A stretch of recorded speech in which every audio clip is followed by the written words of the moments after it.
Hey, Scott. Hello, Chris. How are you? It's nice seeing you, brother. Nice to see you as well.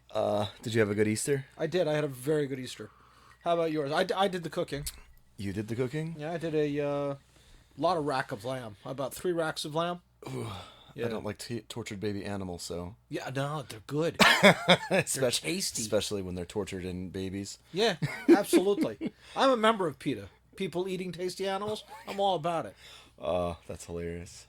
I think I told you whenever I saw you the other day, I did a really long fast on Friday, and so I was trying to take it very, very slow Sure. and getting back to regular eating, and so I used Sunday, Easter as my cheat day, and I split a cheeseburger Okay.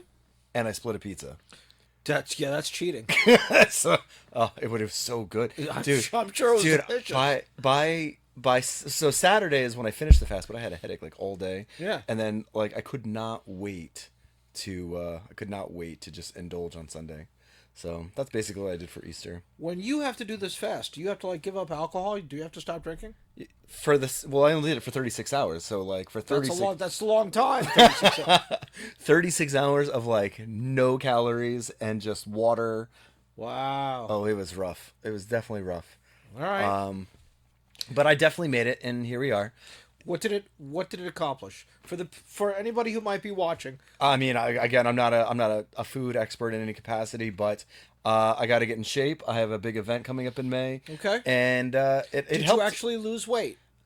Well, I definitely lost weight, but I've been dieting and exercising up to it. So to say that the fast itself, I mean, I'm close. I'm over 10 pounds, probably close to 20 at this point.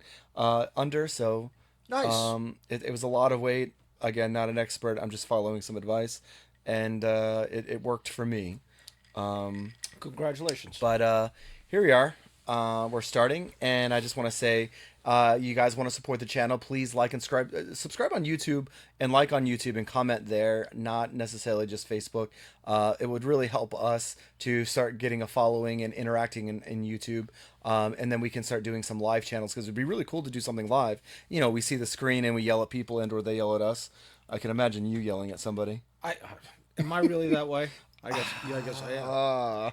We've been in some restaurants where people have left, so That's true. ooh, I know we're still being mild for everybody. I think once we get past this testing stage, and like last week we had terrible audio, but that's obviously fixed this week. But once we get past this testing and working out the kinks, I think we'll probably be at each other's throats like normal. All right. Cool. So where do you think you want to start today?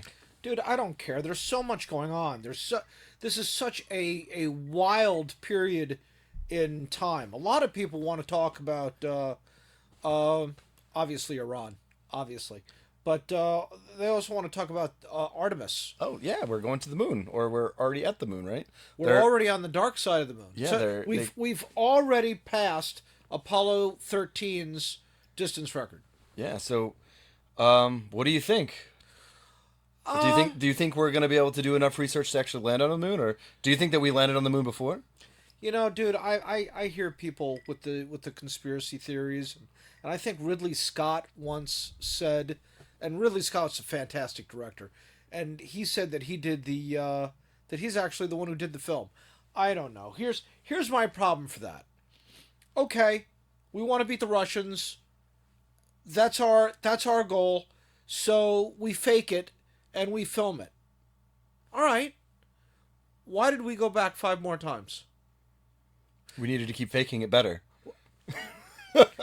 I can understand faking it maybe 1 more time, right? To prove the credibility. I don't understand going back, I don't understand going back 5 times after the first time. You want to fake it 1 more time? Okay, so you fake it 1 more time. I don't understand all the other times that we went. So I do tend to believe that we did it. We accomplished it. We did it. I think we did. I don't think we need to go too far down any rabbit hole to disprove it. Right. I think we did. I think the biggest issues before was of course the mechanical parts, but obviously we were able to get up there, but I think it was like the radiation and the Van Halen radiation belt that you have to pass through in order to get to the moon, and like they didn't think that anybody could survive it, and that's why the people are still like, oh no, nobody could survive it. Well, I mean, we have 4 astronauts on the other side of the moon right now, so obviously, Correct. and they're basically doing it live, unless they're doing it from a basement. Right. Yes, unless someone breathed life back into Ridley Scott and he did this.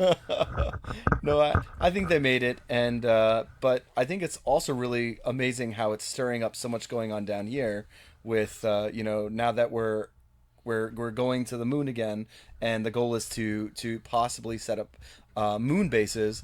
It's stirring up all kinds of drama down here with aliens. Sure. Absolutely. Well, look. Yeah, of course. You've had this going on for a while. Obama had his interview thing where he says, well, yeah, they're aliens. I just haven't seen them. And they're not at the bottom of Area 51, and that's about all I can say. So, and then you have Trump basically saying not only are they aliens, but I'm going to declassify it. It's going to be out there. It's going to be everywhere. It's going to be everywhere. Yeah. The aliens are huge. They're the best aliens. We got the best aliens. Of course, they come to the United States. They stay in my hotel. Whatever. I don't know. I'd like to see it. The crazy stuff about aliens. Wait, just the craziest stuff? The craziest stuff. Aside from that sentence, the craziest stuff about aliens, beside that actual sentence. The breeding programs. Oh. Tell me about this. Okay. All right. So Matt Gaetz, former congressman, Matt Gaetz is asked about aliens and what he knows about aliens. And he says, and thankfully we have this clip that we can play for everyone. He says that Americans are being bred with aliens. All right, now we just have to watch it. Yes. Why listen to me? Listen to Matt. That's hilarious.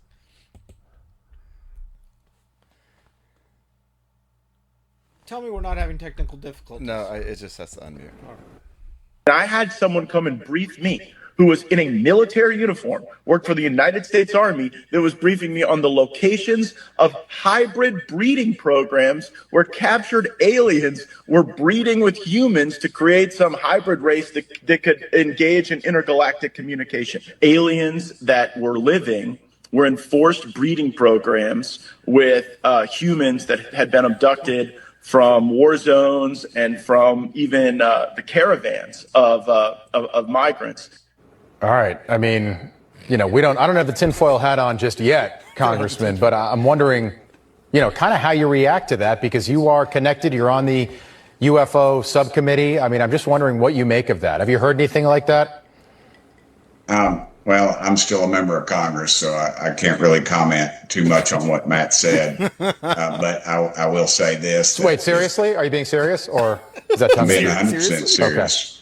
I've been 100% serious. I've been briefed by just about every alphabet agency there is. And I'll just tell you this. If they would release the things that I've seen, you would stay up. You'd be up at night worrying about or thinking about this stuff. Wow. We just need to disclose it all. I'm sick of it. Well, I was briefed. I'll just tell you this. I was briefed last week on an issue, or excuse me, 2 weeks ago. And it would have set the earth on. This country would have come unglued, I think, if they would have heard all that I heard. They would demand answers, and we need to. But it's never going to get. Unfortunately, it just keeps getting covered up, and the people that know are dying or disappearing, as the case may be. Wow. And for the record, I'm not suicidal, and I don't take risks. So, I'm glad you said that. I'm speechless, Congressman. We will have you back. You should be. And I told the president, release it all. And the problem is the people that are around the president don't know and the president doesn't know the questions to ask. A few of us are going to have to get with the president and tell him what he needs to ask and where he needs to look. I mean, we're in meetings and they give addresses and tell locations of items, I'll just say. And, the public has a right to know, dadgummit. It's your tax dollars. Absolutely. Let's get it out there. You got my attention, Congressman. I appreciate you being as forthcoming as you have been tonight. And we look forward to having you back. Look, I know Donald Trump wants to disclose something. He hasn't done it yet, but I think he wants to be the president to do that. Tim Burchett, thank He you. does. Yeah. He does. February. Former colleague of yours, Matt Gaetz, making some pretty shocking statements yesterday about aliens. Take a look. This is the beginning, I think. Oh, yeah, Right, okay, yeah. start it over. All right, so... Okay. So here's the thing. This is what he said about people disappearing. This is what he means by that. There's at least 4 or 5 scientists who they were big mucky mucks.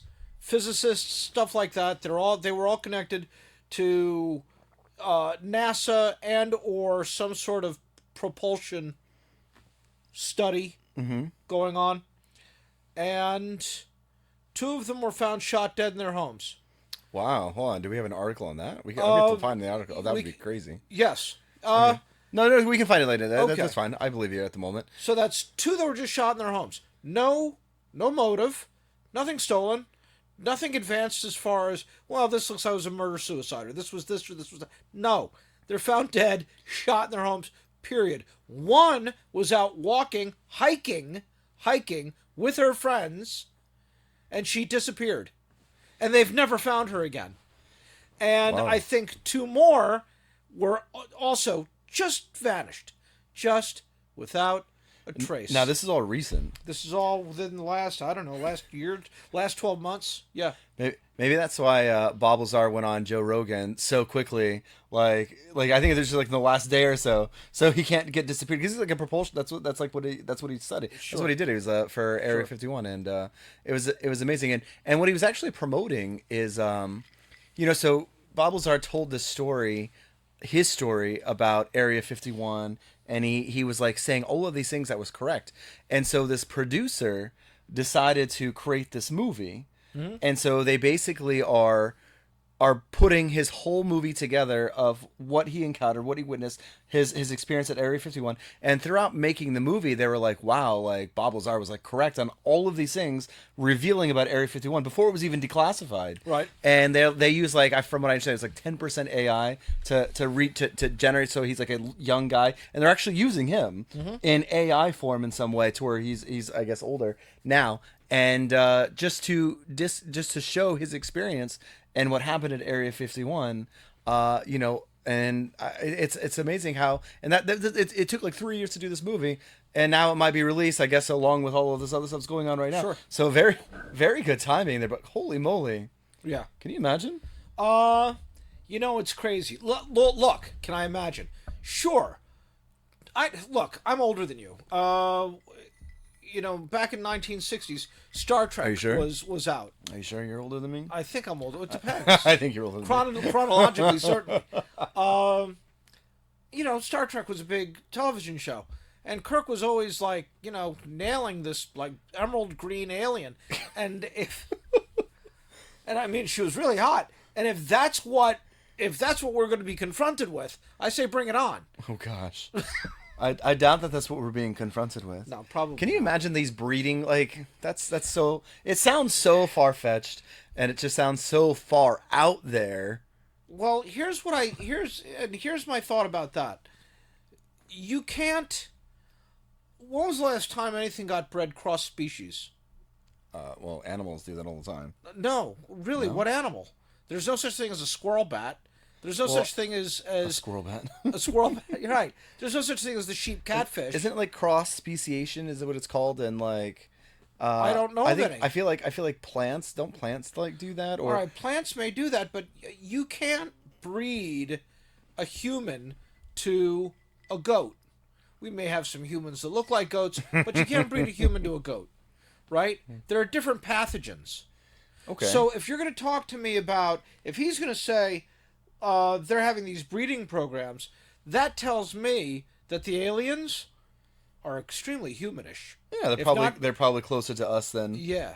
Again, just speculating here. Just speculating. Just speculating. I don't know. Not to say that we have our tinfoil hats too. I may have, maybe, I don't know. Maybe I've been with one or two in my life. Very much a Men in Black thing, Oh my gosh. Speaking of aliens. Oh gosh. Speaking of aliens, Mickie Sherrill, my favorite governor. Oh boy. So Mickie Sherrill she has gotten these these are now passed into law, I believe. And what she's doing is she has laws that restrict local and state police from assisting federal immigration agents, reinforcing New Jersey as a sanctuary state. There's no such thing as a sanctuary state. There is federal immigration law, right? And it supersedes federal. The federal system has preempted the field. Immigration is a federal is the purview of the federal law. Right. Okay. All right. I feel like we touched on this a little bit, and it's nice that we're gonna, because I'm actually really curious, like, how does that really work? I don't know how it works. I don't think it does work. I think, but this is. I'm gonna go in a different direction than that. We'll circle back to how it works, but here's another part. There are restrictions on ICE. The legislation bans immigration agents from using state property for staging and requires them to show identification, following concerns about undercover agents. Data protection. The new laws prevent state agencies from sharing personal immigration information with federal authorities without a judicial warrant. So here you have Mickie Sherrill doing all of this. Meanwhile, a guy in Morristown just gets killed by an illegal. Wow. Right? It's a hit and run. Guy runs him over, sees him pinned under the tires of his truck. 68-year-old man, and the guy flees the scene. We've had I'll give you a short list. All right, some people killed by illegals. We had a girl named Sheridan Gorman. She was the girl who was just shot on the pier in California. We had Katie Abraham. She was killed in a hit and run by a car driven by an illegal. Ashley Holmes. She was in a car crash. She was ejected from the vehicle driven by an illegal alien. Joycelyn Nungary. We've heard about this girl. She's the 12-year-old that was raped and strangled. Right? And smashed with a rock. Morea Garrity. Age 8. Struck by a car. Driven by an illegal.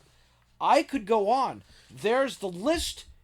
The list is endless. I feel like the opposition is this. Like, so do you think that people just misunderstood where Trump used his platform to basically, he ran on deporting illegal immigrants, right? Mm-hmm. And over 50% of the country totally all about it. And now it seems like that's kind of dropped significantly. Do you think people didn't realize that, like, when he was like, we're going to deport illegal immigrants and or criminals, and people are like, oh, well, this illegal immigrant isn't a criminal, and are they just not correlating that being here illegally is a crime? And that's part of it. I think that's part of it. Keep in mind that the problems that you see happening are happening in the bluest of blue cities and states. Right? Again, I've said this before, I'll say it again. New Jersey hasn't had a Republican senator since 1979. So now you have this idiot governor who's doing these sanctuary policy laws. Do you know what her problem is, in my opinion? Let's hear it. Her problem is that she has no sympathy. She does not know the loss that Joycelyn Nungary's mother knows. She doesn't know the loss. She doesn't share the loss. She has a political expedient. Deny ICE accent. Keep the illegals here. They will someday be a voting base. They will be my voting base. They'll keep people like me in power. They'll keep my party in power. She has no sympathy. She has no sympathy because she has all the security she needs. She has a security detail. She lives in the governor's mansion. No one can really get to this woman. So, screw you. You are not important. A little girl like Joycelyn Nungary is not important. What is important is the fact that she has power and that she retained power. Now, I would love for some event to teach Mickie Sherrill some sympathy. I can't imagine what that event would be. I'm not even going to opine on it on this podcast, right? Of course not. But I would love for her to learn a little sympathy. The people that she has sympathy for, look, let's say I'm the governor, right?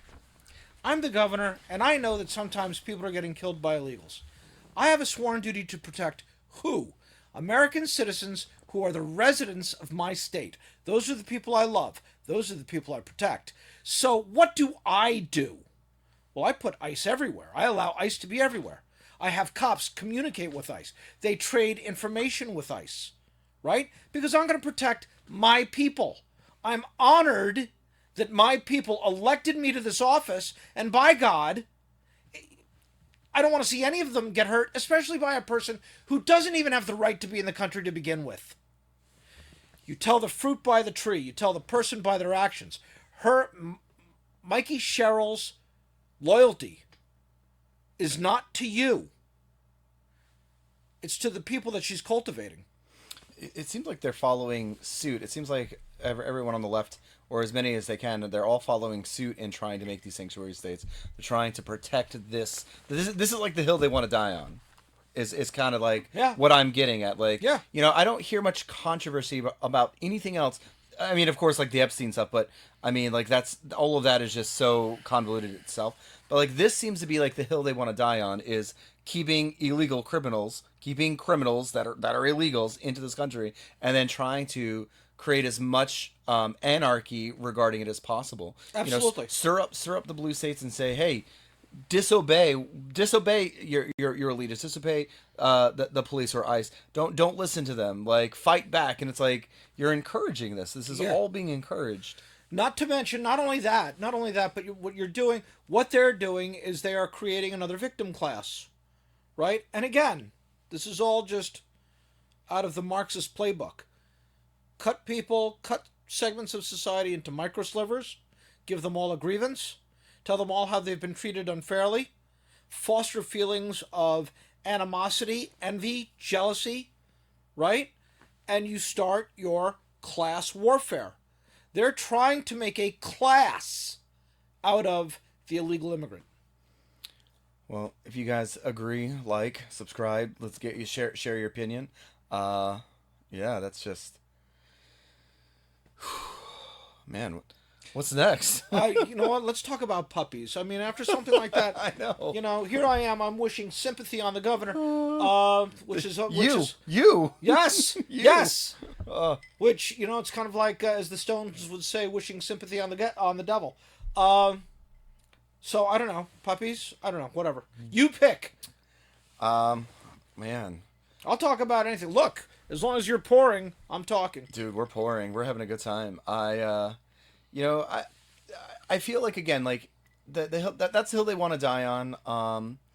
And I'm a little curious of now going forward, like what's going to happen to the world and with Iran and Trump just gave Iran a deadline of like by tomorrow night, almost like 24 hours. Yeah. And he's going to blow up all the bridges and blow up all the power plants. Yeah. And apparently this is like a violation, but by doing that would be like a violation of like, what is it called? Like a national... You have these idiots saying, well, it's a war crime, it's a war crime, it's a war crime.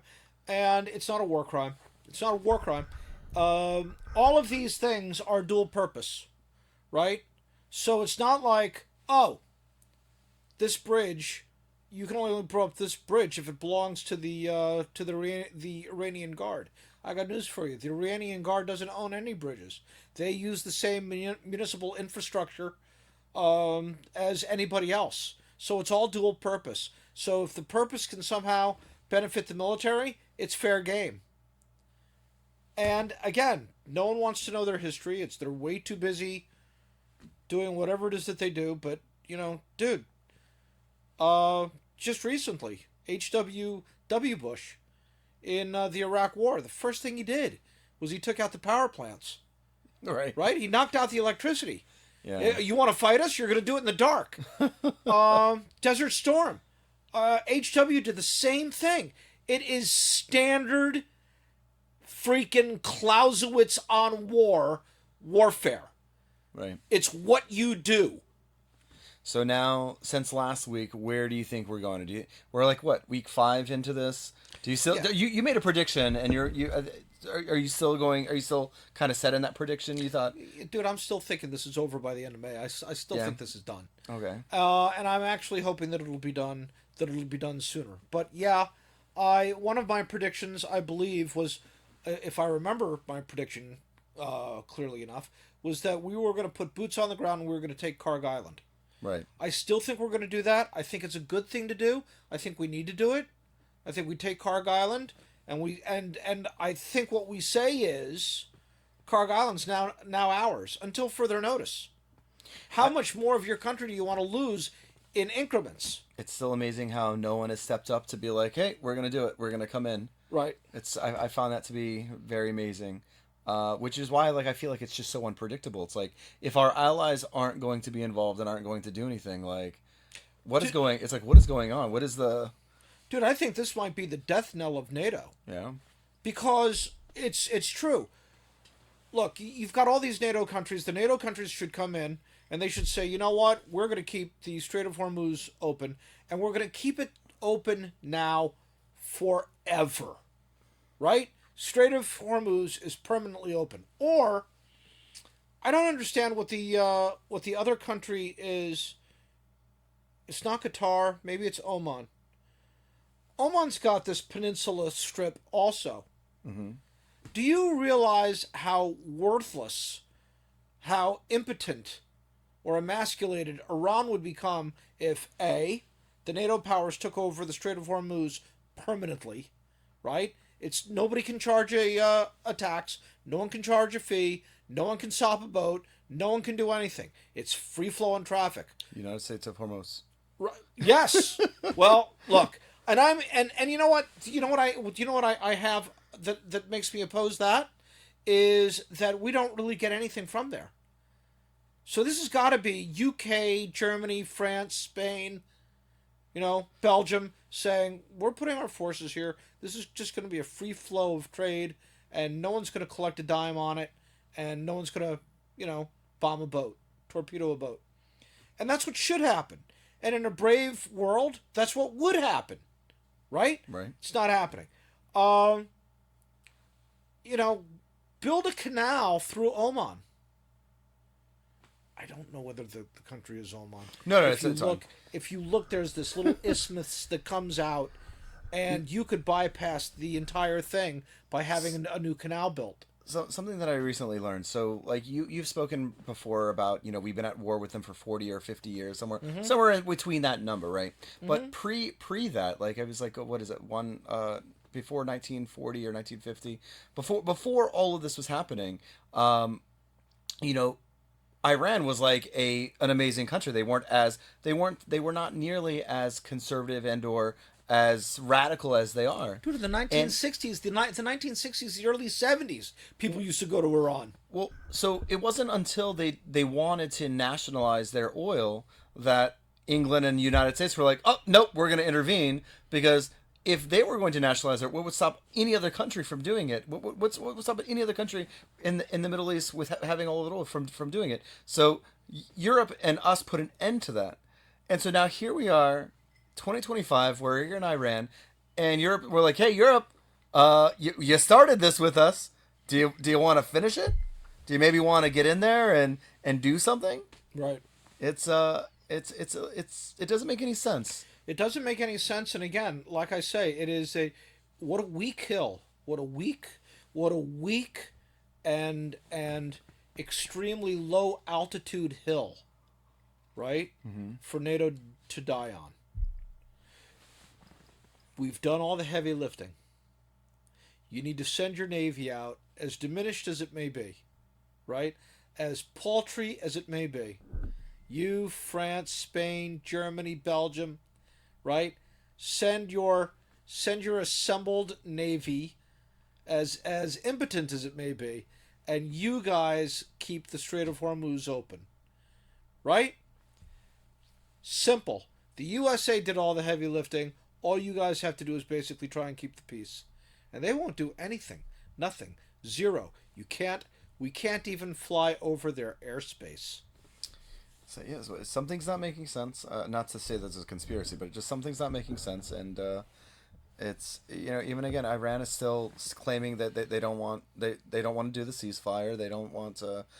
They apparently feel like they have like something up their sleeve here. They apparently feel like they have some kind of leverage, and they're not backing down. The only It's leverage almost they like- have, you know what their leverage is? The Democrat Party.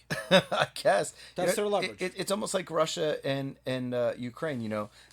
That whole thing has been going on for so Over long now. 1,500 days in Ukraine. And it's like, what if Russia was so powerful, why is that still happening? Right. It's something doesn't.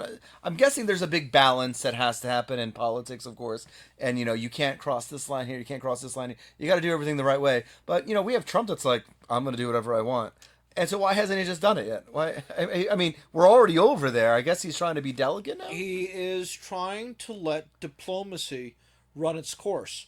But he gave a deadline for Tuesday, which is tomorrow, which is the 7th.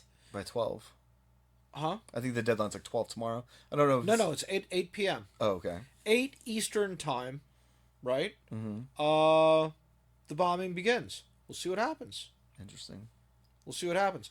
But it's going to be a major, and I hate to see it happen to Iran. The Iranian people, I mean, like I said, I used to know a number of people from Iran. Very well educated people, very, very intelligent. It's a shame. It's a shame it's got to go this way. But it is a radical Islamic theocracy that chants death to America every day. I'm sorry, no. Now you're going to get dealt with. Hopefully. Hopefully something will get dealt with, because it would be really miserable for us to be in the same scenario as Russia and Ukraine. That's not going to happen. That's not going to happen, and I'll tell you exactly why it's not going to happen. Because Trump is the kind of guy who's going to say, I did it. It's been done. Now we're leaving. We're going home. It's a victory. It's a great victory. It's one of the best victories. It's a victory like no one's ever seen. Right. It's That's a huge. that's his line. It's huge victory. It's a huge victory. No one's ever seen this before. And it's just going to be, we were there one day, we were gone the next. Poof. Yeah. Well, I have a topic that. Here's the problem that Iran has. Here's Iran's problem. Here's Iran's really stupid problem. You get us to the point that Trump says, "Okay, now we're leaving," right? And we leave. See, they don't realize that. We actually do leave. We don't rebuild your country. We don't pour in billions and billions and billions of dollars. They want like reparations, right? Right. They want like us to give them money for the damages that we did to them. Right. You're not going to get it. You're not going to get a Trump Pez dispenser. You're getting nothing. So, but imagine like just like going into let's just say it's not Iran. Let's just say it's like Canada. Just being hypothetical here. And obviously we love Canada, kind of. But what if it's just like Canada? Like we could just go over and blow Canada up, and then like all of a sudden they like get their marbles together, and Canada's like, okay, now we want you to rebuild our country or else. which is what we've always done. We've always done that. There's a movie. I think, what was it, Woody Allen, that was a world leader, and he declares war on the United States because it's a poor country, and he needs the United States to come in and rebuild his country. Right? So that was the whole reason why he declared war, was to get our aid, Oh my god. to get our welfare. Right. So Iran would get that. If Iran said, okay, we're done, new regime, by the way, we have to fix all this stuff, Trump would be like, well, that's easy. Right? And they would get all of the help that they needed. If Trump does this bombing and it goes on and Trump finally says, that's it, we're done, let's go home, turn off the lights, that's it. They'll never get a dime out of us. We won't rebuild anything. Nope. I totally agree. They need to know when to quit. Because we're still on the hook to pay them. We are. Whether anybody cares to admit that or not, we would rebuild Iran. Well, I mean, it looks like it's going to go that way. It's like we only get 5% of their oil, maybe, or no, maybe we don't get any oil. I think we're independent from them at this point. Oh, but wholly. but now we just like accidentally take. We're like guys, we just like went in to like make sure they didn't have nukes, but now we own Iran. So Right. who wants some oil? So look, speaking of oil, I think Gas I'm going prices are high. Huh? Gas prices are over $4 now. You know what? Sorry, speaking of oil. Americans don't need to be pussies. Right? Look, when we were our grandparents during World War One, World War Two, they did rubber drives. They did metal drives. They grew victory gardens. Nothing. If a kid broke a shoelace, you redid it and the kid had a much shorter shoelace. Nothing went to waste. Right. Because we were 100% invested in the actions of our country. Okay, gas prices are high for a little while. Suck it up, Buttercup. They were high under Biden. Listen, I feel like gas is always ebb and flowed. It's always gone up and down. Of course it is. And that's just the nature of. That's just the nature. But speaking of gas and oil, this is. I want to go into the stuff.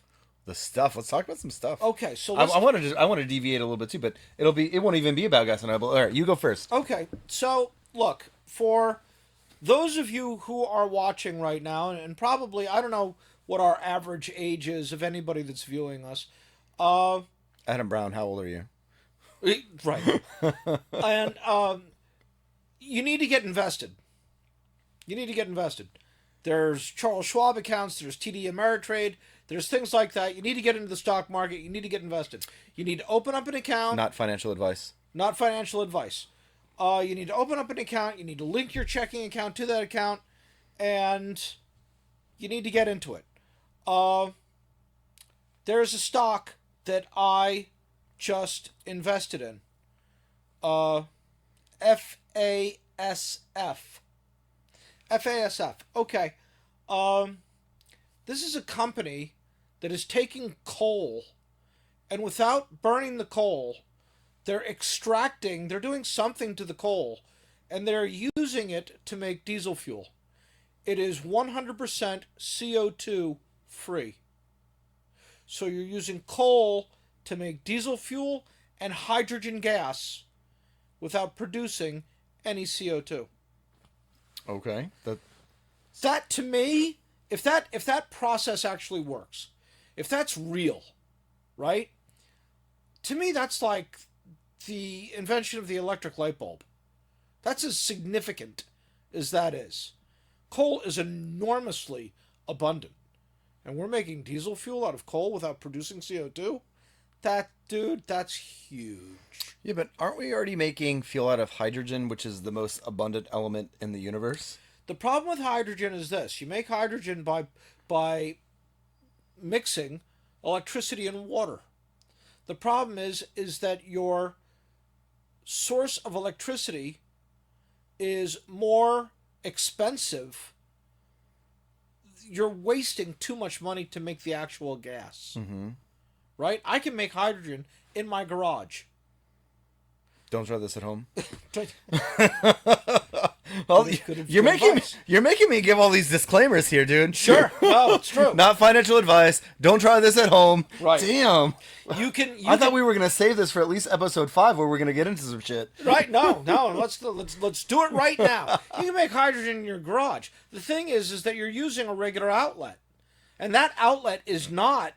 It's not economical, right? So the problem is that you have to make. It's just like the coal thing. Can you make diesel from coal?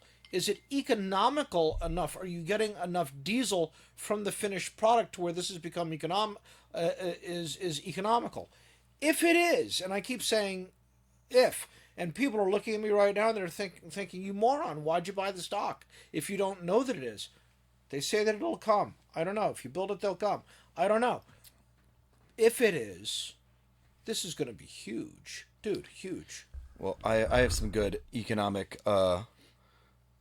some good news regarding the stock market, and it's mostly involving Family Corp, but we'll kind of come back to that in just a moment here. Okay. But, yeah. So let me wind up with one thing. Sure. Open the account, because you're not in the market until you buy one stock. I don't care what you buy. I don't care what you buy. You buy GE, you buy Exxon, you buy Lockheed Martin. The moment you bought your first stock, do you know what you are? You're an investor. You're in the market. Yes, there's a lot to learn, and you'll learn it. But you're never going to learn it if you don't get into it. And if you don't get into it, and if you don't start investing every week or every month or whatever, $100 a month. If there's a kid watching us right now and he's 20 years old and he's able to invest $100 a month, and he does that every month without fail in a blue chip stock, by the time that kid's 60, he's going to be worth about $3 million just on that portfolio. Not investment advice. But not investment advice. Anyway, that's the stuff I wanted to talk about because I want to see people make money. Well, we won't talk about the family court stuff right now, but I would like to end with that since that I think that's going to be a little bit. But I recently, since going to court, child support, got out of child support, zero money, and I recently got a message or something in the mail today that my investment accounts no longer have liens on them. So now I can get back to investing. But that's like pretty crazy, being in child support, fighting it for years. Dude. And they lock you out of investing because you have to pay child support, but you're in the middle of fighting for it. Yeah. And, so I can get back into the market and start listening to some more of your not advice. Not advice. I give a lot of not advice. So here's how I wanted to segue a little bit. I wanted to talk more about politics here. And I think that you can articulate this in a cool way. What is the difference between a liberal, a leftist, and a Democrat? Do you think that they're all kind of the same? Progressive can be in there, or do you think they're all just kind of like, they're all, I guess, over on the left, but I hear a lot of mixed things where it's like, a leftist is anywhere on the left or a liberal is anywhere on the left. A Democrat is somewhere in the middle, but then you have progressives that are a little bit more left. What is your definition of a Democrat or a leftist or a liberal? Some scumbag. Oh no! Come on, give a real definition. All right. Let's hear it. First off, a leftist. All right, a leftist is anyone. I know it's. I was thinking about it. I was like, wait, how do you? What is it that the left really? Is it just progressive ideas? Is it, you can't. I don't think that you can say progressive ideas and freedom because everyone has freedom. So I would say that a leftist is anyone who believes in a central planning authority where the individual will or the individual potential is sacrificed to the collective. Almost sounds like socialism. There you go. Well, that's what it is. And unfortunately, the American Democrat Party is now the American Communist Party. You want to find a Democrat? You want to find a real Democrat?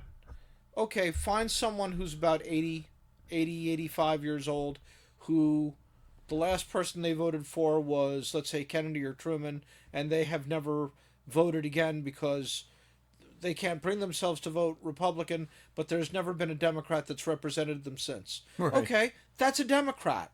That's a Democrat. What's the difference between a Democrat and a Republican? Well, go back 80 years and there was almost none. Right? We were very, very, very, very close. Right. Since the 1960s? Dude, the 1960s were... Look at the people that were candidates for office. Herbert Hoover, Ted Kennedy, Eugene McCarthy, McGovern, that idiot McGovern. Dude, these people were so far to the left. Unbelievable. Idiot McGovern. Oh, dude, and he was an idiot. Dude, I mean, so, I don't think so. To me, in my opinion, at this point, if you're a Democrat, you're a communist. If you're a liberal, you're a communist. If you're a progressive, you're a communist. If you're a socialist, you're a communist. If you're woke, you're a communist. Right? It all boils down to that whole grievance industry, that whole victimization thing, that whole class envy thing. I'm of a special class, I need special rights, or I need some sort of special entitlement, some sort of special funding. It all comes back. It all fits under that umbrella. Okay, so now, how would you? And then I'll give you my feedback. Please. But how would you label a conservative, a right winger, Very a Republican. simple. Okay, very simple. A conservative is a person who does not believe in a strong central planning authority. A conservative is someone who does believe in the republic. We're 50 little countries that banded together to make a bigger country, a better country. But our federal government, we should have absolutely no contact with our federal government. And if you went back 100 years, we didn't have any contact with our federal government. There wasn't Medicare, there wasn't Social Security, right? The only way, there was no permanent income tax. Dude, it was a Democrat who allowed there to be the first permanent income tax. It was Woodrow Wilson. So you go back pre-Wilson, dude, you had no connection to the federal government at all. None. Your government was your local government. So why is your government your local government? Well, think about it. Your local government is the one that dictates your zoning laws, where this can be built, how this land can be used here versus here versus here versus here, right? Different areas. You can't put a benzene factory next to a residential neighborhood. That's zoning, right? Right. You want a dog license? That's your local government. You need a permit to build something, to sell something, to start a business. That is all your local government. And your local government should have more contact with you than any government. After your local government would be your state government. Way, way, way, way, way, way, way down the line would be your federal government. You should have little or nothing to do with your federal government. Your country was set up to where your government, your federal government, was a government of limited power. And no power that was not specifically granted to that central authority, that federal government, that power automatically was with the state. The federal government was not entitled to own any land in this country except land that it needed for a federal purpose, like a military base. Right. Otherwise, the federal government could own no land. And your state might not even own the land within your state. And you could go out and you could live off grid. You could graze your cattle. You could do all of that. Well, all of that's basically gone now. All of that has changed. You can't graze your cattle anywhere unless you actually own the land. There are still some places where some of that's done, but we've had big fights over it, and we've had people die over it. Like the Bundy situation and stuff, the standoff that was in the Red River Valley. But anyway, so what does a conservative believe? A conservative celebrates the rights of the individual, the rights and the potential of that individual, which means that you can't tax me to death to pay welfare for everybody else. I have the right as an individual to become successful. I am not supposed to get successful in spite of my government. I'm supposed to get successful because of my government. Because my government adheres to the Constitution. We are a capitalist society where the rights of the individual and the potential of the individual are supreme. That's being conservative. The first two rules of conservatism, let me tell you something. The first two rules of conservatism, and they're real simple. Be self-sufficient and be law-abiding. I'll tell you what the liberal believes. The liberal believes that there is literally nothing in the human experience that is beyond being A, regulated, and B, taxed. It is the belief that money is best in the control of a central planning authority than in the hands of the people that created the wealth. It's disgusting. I like, maybe because you're not to identify, but you're probably more Republican, and I think that's probably why you had a very it's almost like a very romantic, it's like very elegant of the way that you explain the Republican Party. and obviously not so romantic, not so elegant with the Democratic Party. But I don't think that. I mean, I think that the Republican Party still holds all of that. I think it's still all of that. But I believe that now it's conservatism is now coming back to. And I think I said this last time. I feel like social issues now are the forefront of what separates the parties as opposed to actual issues and forms of government, and the federal government being the at the very far end. I think that now most people see Republicans, and not to exaggerate here or to, but I feel like most people see Republicans as like the Christian nationalist party now, where they're pushing this agenda of religion. But in reality, I think that from the right, they're just trying to push their social view of how society should be. People should get married, people should have kids, people should do all of these right things. Usually based on religion, but it doesn't always have to be. But Christian nationalism is all based on religion. But for the most part, I think it's the values in that nuclear family that they're trying to push to where now. I guess the Democrats, and to play a little devil's advocate, they do in my opinion try to push a lot of social issues, and this is their this is I guess what they can't get past when it comes to the social issues. They're like social justice warriors. Who? Like the Liberal Party, the Democrats. Like, Oh, yeah. like this is like their platform. It's hard to actually understand what their actual politics are. It seems like they want more government. They want the federal government to step in and control the majority of decisions that are happening versus going to the states. But the Democrats tend to migrate to specific big cities, which is why the majority of big cities are all very liberal. They're all very democratic cities, and so they go to these big places, and then they want that to be what governs the rest of the United States.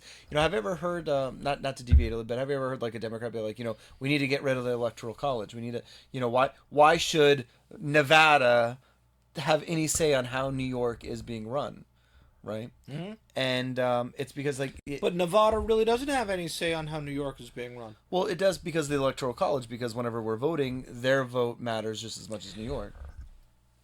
True, but you look at it, really goes the other way. It really goes the other way. It's more like people in New York It's supposed to go the other way. Well, it's what I mean when I say that is it's really more people in New York demanding that people in Arkansas live the same way as they do in New York. Right. Right. So it's not like, your basic Arkansan doesn't give a rat's ass what goes on in New York. But it's the liberals who want that central planning authority that makes everyone live the same. Forget the fact that we're 50 separate countries. We're not. We're one country. Forget the fact that that we have different religions throughout this great country, and some people believe this way and other people... No, F all of them. They all have to think this way. Abortion till the kid enters the third grade. I feel like that was like the third trimester. Mm-hmm. Third grade. Oh my god, that's hilarious. I feel like that was one of the biggest platforms for the Democratic Party. But now that, not in your opinion, since Roe versus Wade was now repealed, is there a way that would ever come back? Is there another way that abortion would now be a federal issue? No, and I'll tell you why. Everybody made such a big fuss about abortion. It was a bullshit non-issue really at the time that the Dobbs decision came out. By the time the Dobbs decision came out, 19 states had already amended their constitutions, their state constitutions, to include a right to abortion. Mm-hmm. So 19 states already had it as a right. Why didn't other states have it as a right? Well, they didn't have it as a right because they didn't need to. They didn't have to go through the rigmarole of amending their state's constitution because it was a federal right. Okay, Dobbs was what, 6 years ago or so? 6, 7? Okay, since 6, 7, something like that. Since Dobbs, another 12 or 13 states have amended their constitutions to allow a right for abortion. Mm-hmm. So now where are you at? 32, 33? Simply because the state hasn't amended its constitution to have a right to abortion and still has abortion laws that make abortion legal. You don't have to necessarily amend your constitution. Almost every state in this country has dealt with the issue of abortion. Most of the states amended their constitutions. They have a constitutional right to abortion.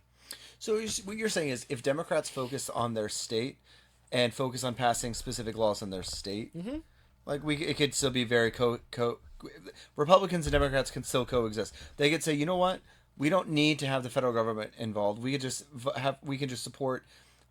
I mean, we could just support laws, right? Is it the people? Like, you want to support the people because those are the people going to be backing the laws, right? But they could just say, I want to support this law without, like, they could have let's just say a Republican governor, and maybe we should back up a little bit. How do they get a law passed in their state? You lobby. You get a congressman, your state congressman, to write a bill, and you lobby for the bill to get passed into law. So you might have an individual who writes a bill, and he takes the bill to the congressman, and the congressman says, "Okay, I'll endorse this as my own," and he'll push for that to become a state law. The problem that you have is that a liberal will say, I don't want to go through the state. I know I live in a Bible-thumping Southern Baptist state.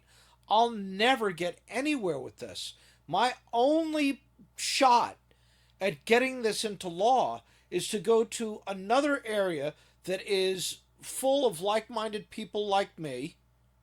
Scumbags. Oh my gosh. And so it's going to be, so I'm going to go to DC. And I want everyone to live this way. Everyone. No choice. I'm sorry. You believe in Jesus Christ? F you. You believe that this is immoral? F you. This is the way it's going to be for everyone. You know, you hear about Christian nationalists, and people say, Christian nationalists, oh, they're scary people. When was the last time a Christian nationalist told you or screamed in your face because you didn't use a pronoun? I definitely have to say, like, I'm not exactly a fan of Christian nationalism, but I definitely am kind of a fan of Christian nationalism. Sure. Because it makes sense, you know, not necessarily, you know, their value system is what makes sense, you know. Fatherhood makes sense. Yeah. Respect for fathers makes sense. Yeah, like, fathers raising their children along with the mother makes sense. I think that there's so many podcasters out there and people, you know, like Charlie Kirk, you know, I believe is a Christian nationalist, like through and through. He was an amazing person, and you know, he just because he believed something didn't mean that, you know, everyone had to believe that. But right. He had a point in everything that he was saying and doing. Absolutely. You know, living a life, living a good life, and living it a specific way. It manifests other great things like that. Absolutely. So I think there's something there. I think there definitely is something there. And I see why there's such a huge push for Christian nationalism on the right, and not necessarily, again, it doesn't have to be the religious aspect of it, but it could just be the morals. It could be just the framework of what works, because we've had thousands and thousands of years to know that this framework of husband and wife and marriage and that's why our species even exists. Yeah. So there's obviously something there where I feel like Democrats are kind of, they're trying to be too creative and pushing too many things that are just too new. You know, let science kind of take its course and see if I don't want to talk. I don't want to get into the other aspects of that, but you know, let science kind of take its course and see if they have directions to go in. You know, men being women. Cough. Like I say, and I said this before on the other podcast. I'll say it, and I'll say it right now, and I'll say it totally fervently. The ability to gestate new life, carry new life, feed that new life, and bring that new life forth into the world is exclusively in the purview of the woman, the female gender. I don't give a shit how many surgeries you have. I don't care how many hormones you take. I don't care how much makeup you apply. No man can gestate new life. No man will form an umbilical cord to feed that new life. No man will pass that new life forth from his body into this world. It can't happen. It won't happen. It's never happened. It will never happen. I think that'll segue a little bit into our next. That gives me a good topic of conversation. Oh, let's rock and roll. Not this time. No, next time. Because I think I want you to be a little more. I don't want to just spring something. I want you to like. Okay. We'll talk a little bit about. You want me to think about it? I do. I All very right. much do. All right. I don't want to beat you up right now. All right. Well, But I feel like now we can kind of segue more because you were just talking about passing, making states' rights and kind of the process about it already. How do states pass equal parenting rights? Like, is it the exact same process? Because I feel like I see posts all the time where fathers are like, let's go to the Capitol and let's raise hell and let's support this bill. And or I also hear like you go to court and you just take your court to you take your case to you try to get your case to the state Supreme Court and then you get it passed that way. What are the avenues in order to get family laws changed? Well, is it similar to making a bill and trying to get your congressperson to? It can be. Usually things like that are changed. Usually family law is changed because remember, what is family law? Family law is a body of statutes, right? It's a body of statutes. What are statutes? They're laws. So if there's a statute that you feel needs to be changed, repealed, added to, right?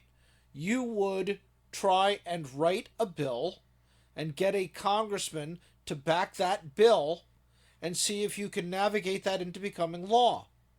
Okay? What you would be doing is you would be adding a statute, repealing a statute, amending a statute, right? That's one. Also, family law is governed by case law. So you have a couple of avenues to attack. I am just an attorney here in Jersey. I don't know what the family law, what the laws are in Arkansas or Texas, but I do know that a father can have equal time. And again, and I think I said this in the other podcast, where a father is normally at a disadvantage is he doesn't know everything about that kid's schools.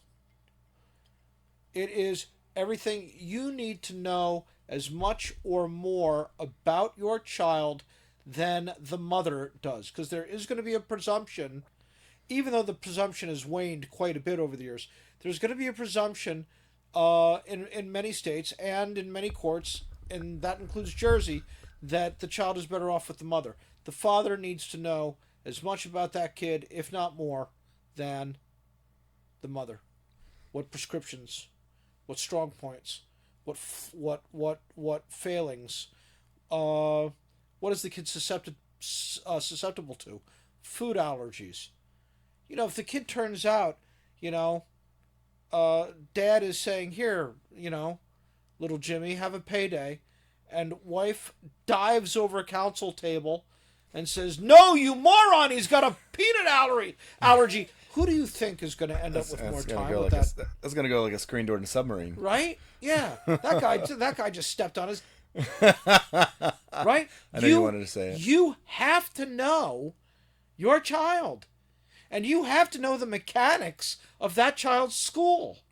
And you have to be willing to live in the town or very, very near the town where that child is established.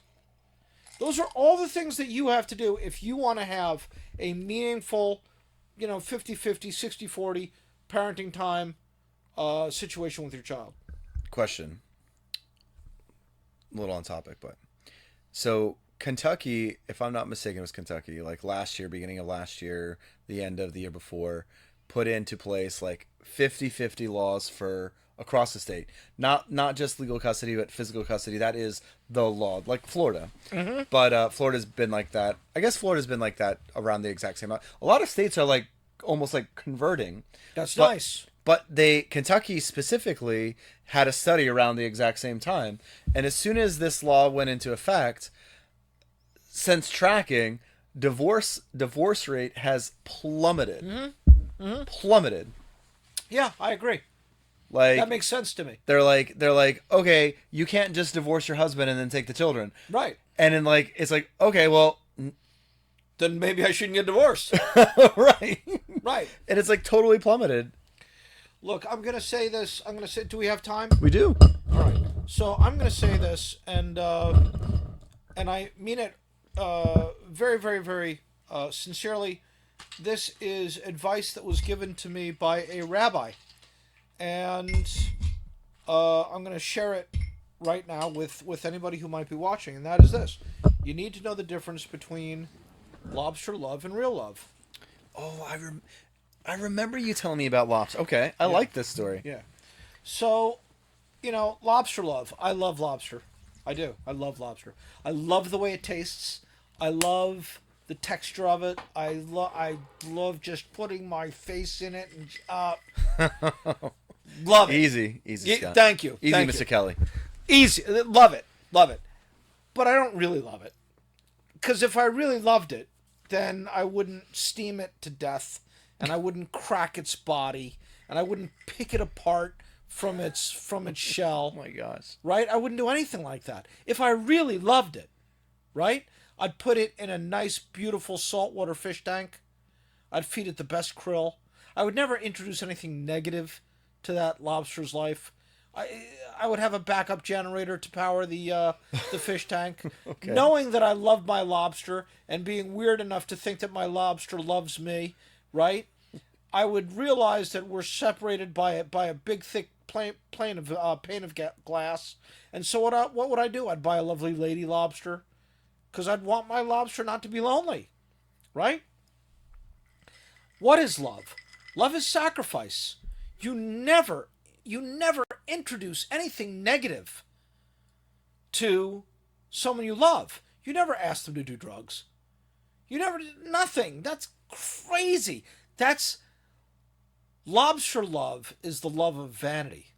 Lobster love is you love this girl or Okay. she loves this guy. Okay. Or as a guy you love a guy.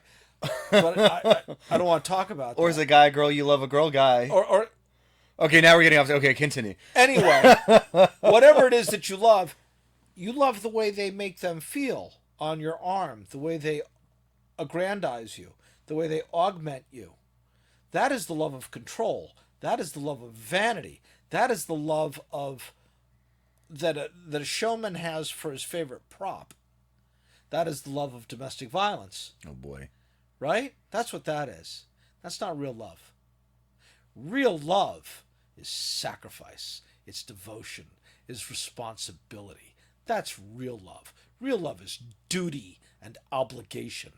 Lobster love is self-love. Lust? Lust love? You know what? And look, there's a time and place for lust love. Lust love is great, and sometimes lust love turns into real love. But the question is that if you're having great lust love with someone, and you say, "Hey, look, I enjoy this. I think you'll enjoy this too. Shoot a little heroin with me." No. Oh God. Don't do that. Right? No. That's not love, dude. Love is, love, you never introduce anything negative into that person's life. And we all know what's negative and what's not. Yeah. We all know. Of course.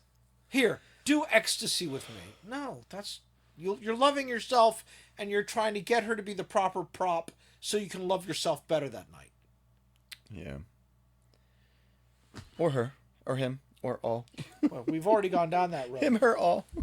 Well, Scott, I appreciate this. I love our nights that we get to hang out and just talk about some stuff. I do put it as on, well. Put it on camera for possibly one subscriber, but For posterity. for posterity. But I do imagine we're going to get more people. We're going to get more interactions, and please like and subscribe. Follow us on YouTube. We need the YouTube likes and subscribes, by the way. And if we can get 100 likes or 100 subscribers, we'd love to do like a live show where we go live and you guys can put some comments and talk to us, and have like a really fun evening. But thank you guys so much.